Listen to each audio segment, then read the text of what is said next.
पण 2 नंबरचे धंदे करून दुसऱ्यावर आरोप करायचा आणि स्वतः मात्र पती पत्नी व्रता असल्यासारखं दाखवायचं.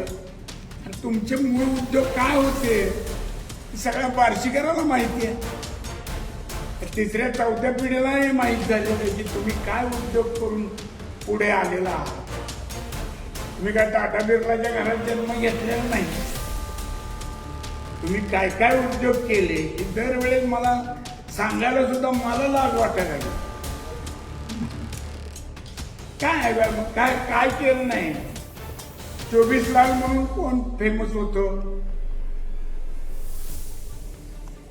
बार्शीतल्या पत्रकारांनीच छापलेले 24 लाख. कोण होता 24 लाख.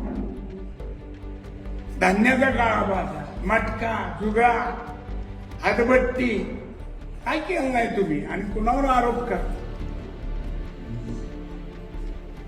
हे सगळं म्हणजे स्वतः बरबटलेले असताना मी पवित्र आहे म्हणून दुसऱ्यावर शिंतोडे उडवायचा प्रयत्न करणं हे निदान 2 वेळा आपण प्रतिनिधित्व केलंय अशा व्यक्तीला तरी किमान शोभत नाही. मी कसे का असताना पण या तालुक्याचे आमदार म्हणून 2 टर्म काम केलं. थोडं भान जागेवर ठेवून बोललं वागलं पाहिजे. बेभान झाल्यासारखा वागणं, बेताल वागणं ज्याला म्हणतो आपण, ते काही शोभा देत नाही. आणि इथून पुढे सांगतो की तुम्ही आता अशी जर भाषा वापरली तर मला सुद्धा त्या पातळीवर येऊन भाषा वापरता येते आणि मी वापरल्याशिवाय राहणार नाही हे या निमित्तानं सांगतो.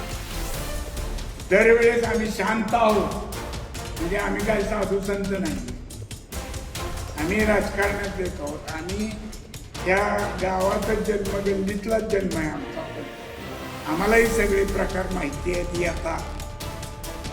पण आपल्याला लोकांनी अनेक वेळा अनेक चांगल्या पदावर निवडून दिल्यामुळे कसं वागायचं असतं हे पूर्वसुरींच्या जे लोकप्रतिनिधी होऊन गेले आता